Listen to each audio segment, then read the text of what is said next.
लोकसभा में राहुल गांधी नेता प्रतिपक्ष होंगे। बड़ी खबर आपको बता रहे हैं, इंडिया गठबंधन की बैठक में यह फैसला ले लिया गया है। सोनिया गांधी ने प्रोटेम स्पीकर को जानकारी दी है।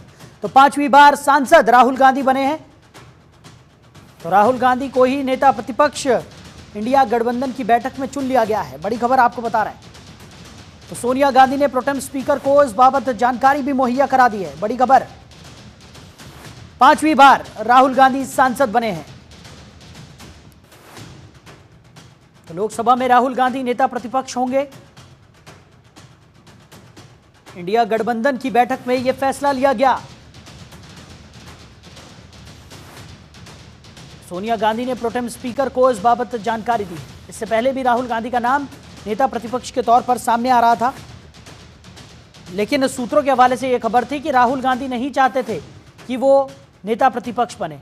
पर अब इंडिया गठबंधन की बैठक में फैसला ले लिया गया है और इस पर मोहर लग गई है कि राहुल गांधी ही नेता प्रतिपक्ष होंगे। खबर पर ज्यादा जानकारी के साथ हमारे सहयोगी नमित त्यागी हमारे साथ जुड़ गए।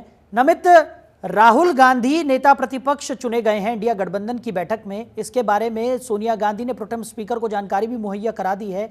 क्या कुछ निकलकर सामने आ रहा है, क्या कुछ जानकारी मिल पा रही है?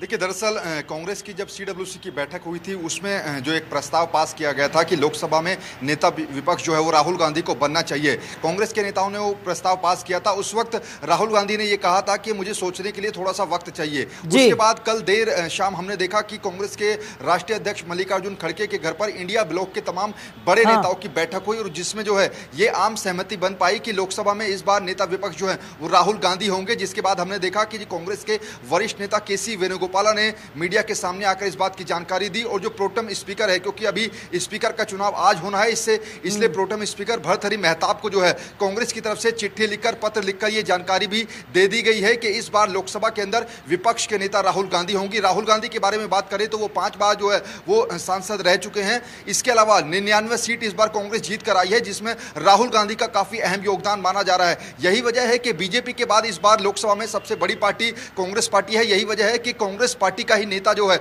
वो इस वक्त लोकसभा में नेता विपक्ष बना है। बिल्कुल, और काफी लंबे समय के बाद कांग्रेस पार्टी का जो नेता है वो यहाँ पर नेता प्रतिपक्ष के तौर पर रिप्रेजेंट यहाँ पर करता हुआ नजर आएगा। और ऐसे में जो सहमति अब इंडिया गठबंधन में बन गई है, यानी कि जो एक रणनीति, क्योंकि हम कल भी चर्चा कर रहे थे नमित, जब डिप्टी स्पीकर को लेकर और स्पीकर को लेकर जो असमंजस की स्थिति हमने देखी और विपक्ष की तरफ से इंडिया गठबंधन की अगर हम बात करें तो ये संदेश देने की पूरी कोशिश यहाँ पर की जा रही है कि इस बार जो विपक्ष है वो काफी ज्यादा मजबूत स्थिति में है। और उसी रणनीति के तहत पहले तो स्पीकर पद के लिए उम्मीदवार यहां पर इंडिया गठबंधन की तरफ से के सुरेश को खड़ा किया गया और अब नेता प्रतिपक्ष के तौर पर राहुल गांधी का नाम भी सामने आ रहा है।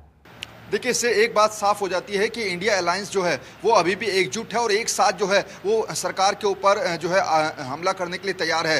हालांकि इस बार विपक्ष ने भी एक नई रणनीति बनाई है कि सरकार को किन किन मुद्दों पर लोकसभा के अंदर घेरना है। लेकिन जिस तरीके से प्रोटेम स्पीकर की बात करें, वहां पर भी के सुरेश का नाम आया और अब आज स्पीकर का चुनाव होना है और इंडिया अलायंस की तरफ से यानी कि विपक्ष की तरफ से के सुरेश का नाम जो है वो आगे किया गया है। उन्होंने कर नामांकन भी भर दिया था। के सुरेश के नाम पर भी इंडिया अलायंस जो है वो एकजुट होता हुआ नजर आया और अब लोकसभा में नेता विपक्ष के नाम पर जिस तरीके से राहुल गांधी के नाम पर मोहर लगी है, वहां पर भी इंडिया अलायंस के नेता जो है वो एकजुट नजर आए हैं। निश्चित तौर पर यह एक चीज दर्शाता है कि चुनाव के नतीजों के बाद भी इंडिया अलायंस जो है वो मजबूती के साथ एक मंच और एक साथ खड़ा हुआ है। चलिए नमित, आप बने रहिए हमारे साथ, आगे भी आपसे हम जानकारी लेंगे।